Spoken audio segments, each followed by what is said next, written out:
badan ini akan terus didatangi dengan rezeki jika kita terus memancarkan sifat ketuhanan. Ya, ingat itu kata-kata saya. Jangan lagi kita memancarkan sifat hewan dan sifat setan. Jangan sedikit pun kita punya prasangka tidak baik sama orang. Ya. Waspada boleh, waspada itu harus, tapi prasangka jangan. Ya, itu maksudnya. Seperti itu. Jadi ketika mau selalu beruntung, ketika selalu ingin berlimpah ruah rezeki, ya jaga badan ini jangan sampai mengeluarkan energi yang negatif.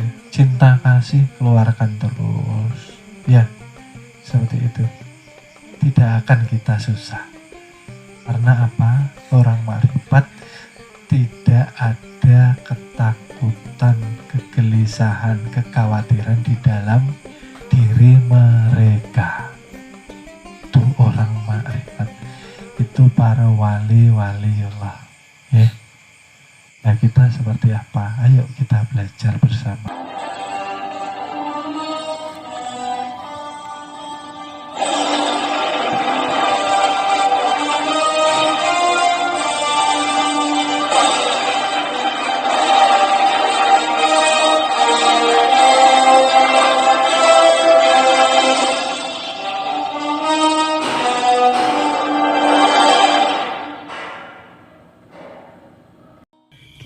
Karena kita ini kan mayat itu mustahil berjalan ke sana kemari. Lah tadi dari rumah ke sini kan sudah berjalan hijrah. Bagaimana rasanya? Senang. Bagaimana rasanya? Bahagia. Coba kita renungkan orang yang terbaring sakit, tidak bisa kemana-mana, rasanya seperti apa? Seperti terpenjara. Ya kayak orang di penjara. Ya, apalagi kalau sudah masuk alam kubur di penjara. Karena semasa hidup dia merasa hidup lalu dimatikan.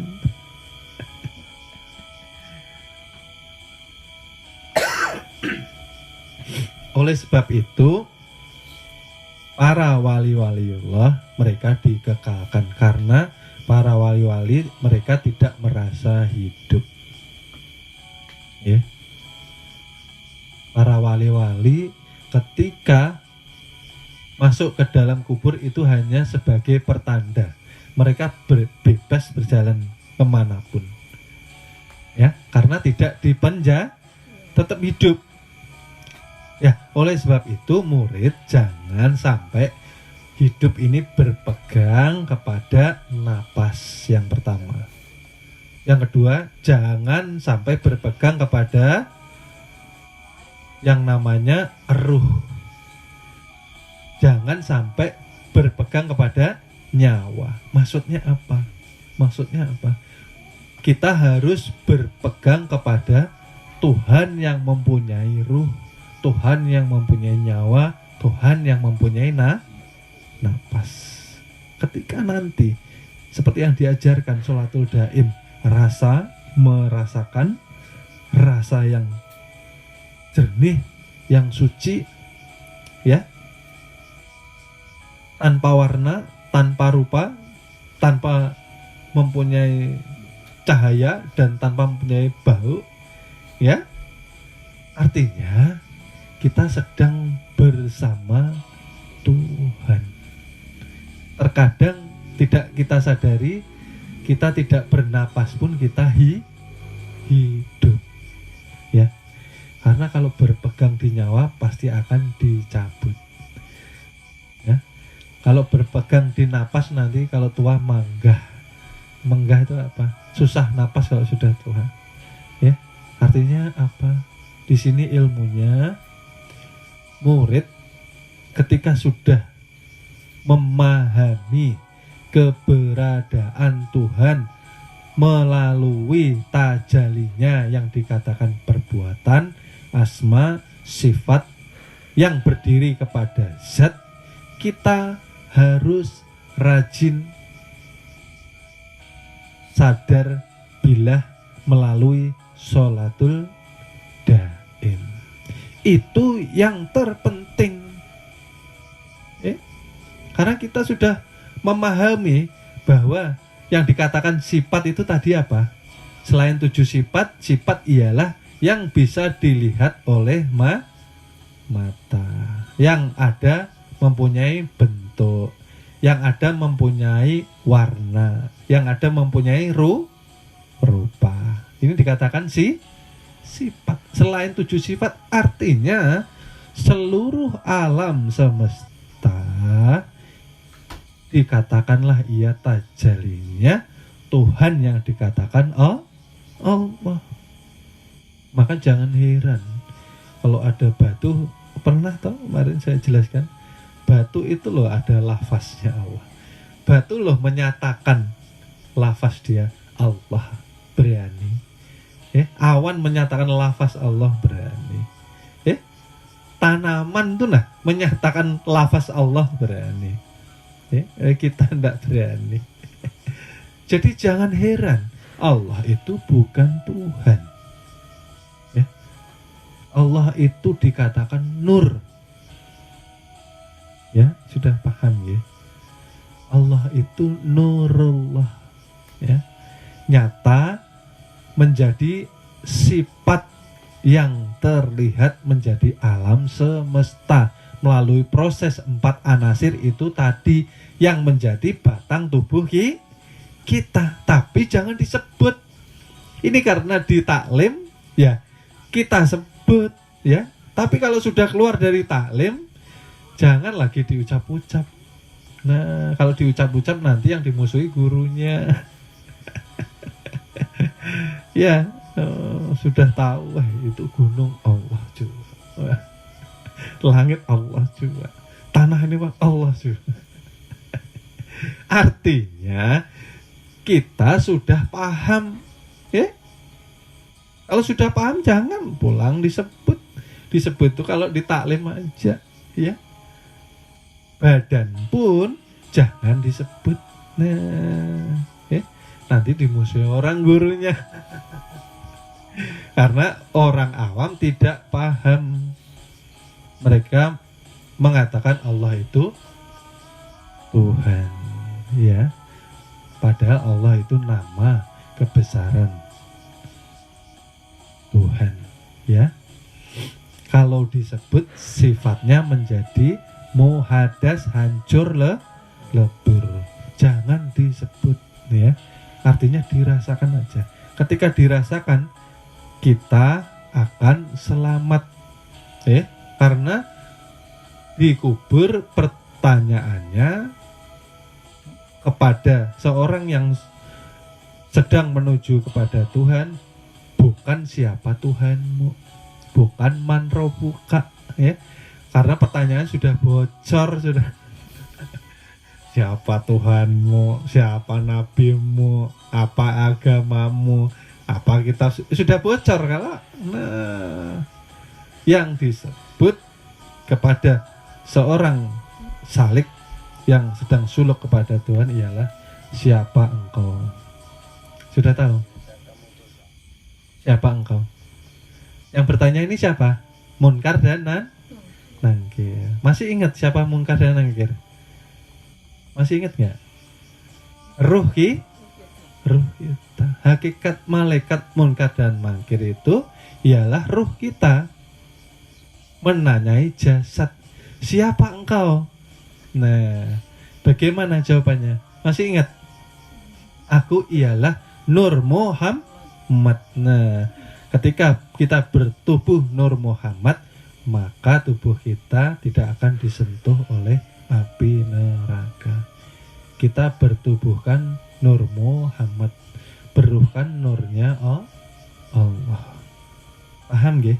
Nur Muhammad karena berproses menjadi jasad yang kasar bisa terlihat.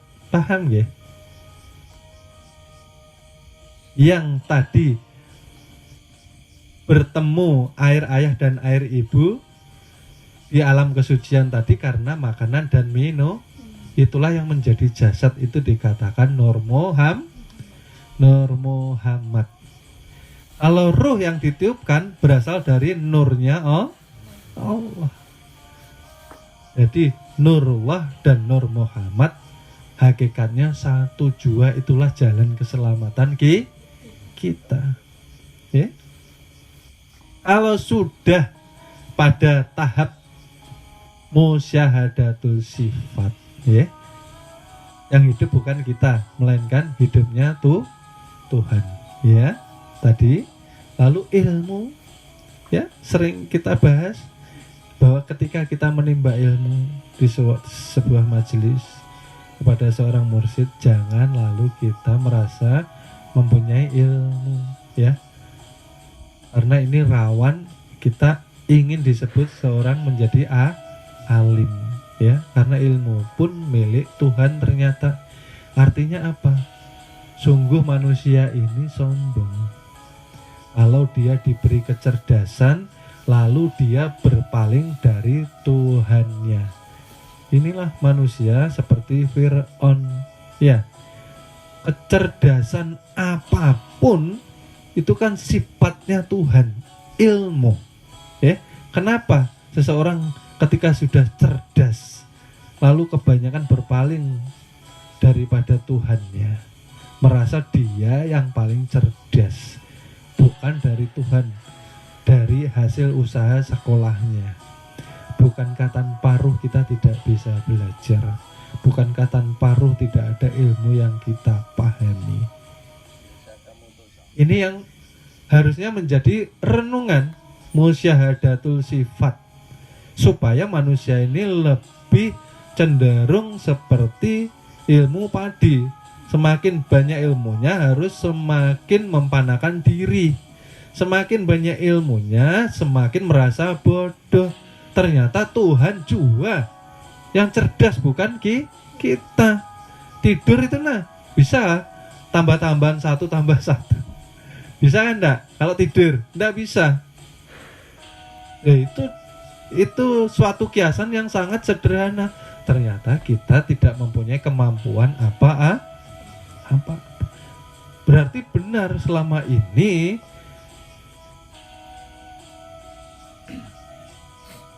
rezeki kita, kebahagiaan kita setiap hari berkurang terus karena kita merasa ada. Merasa ada artinya tidak bersyukur. Artinya mewarnai kehidupan dengan kesirikan. Sirik yang halus dan tersembunyi ini yang berbahaya, gitu loh. Kita ini tanpa sadar menjadi Fir'aun terus, bukan mencuntan ayam tetangga, Bang, tapi merampas hak Tuhan yang ada, yang dinampakkan kepada wujud insan. Diri manusia kita akui milik kita. Nah, diberi hidup malah menjadi penentang Tuhan. Nah, ya, disuruh belajar, maka itu wajib. Kemarin sudah saya jelaskan di grup, ya, bahwa pintu masuk syaitan ialah salah satunya ialah kebodohan. Berarti Bapak Ibu yang hadir di majelis ini tadi sudah jihad bi nafsi, ya. Wah, luar biasa.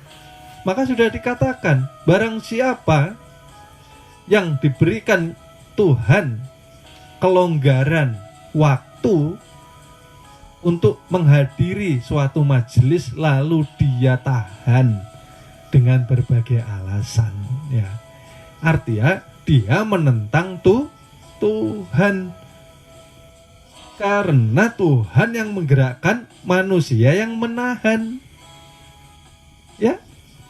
Hati-hati, ya. Seperti ini kan bagaimana Tuhan akan memberikan tambahan kesehatan, ya. Kalau sehat yang diberikan tidak diperjuangkan untuk menuju satu perintah Tuhan yang hukumnya fardu ain untuk menimba ilmu supaya kenal Tuhan. Nah, ini perjuangan. Alhamdulillah, ya. Luar biasa. Oleh sebab itu kan keberkahan mendatangi majelis itu luar biasa, ya. diampuni dosa-dosanya. Bagaimana tidak diampuni? Dibukakan semua rahasia.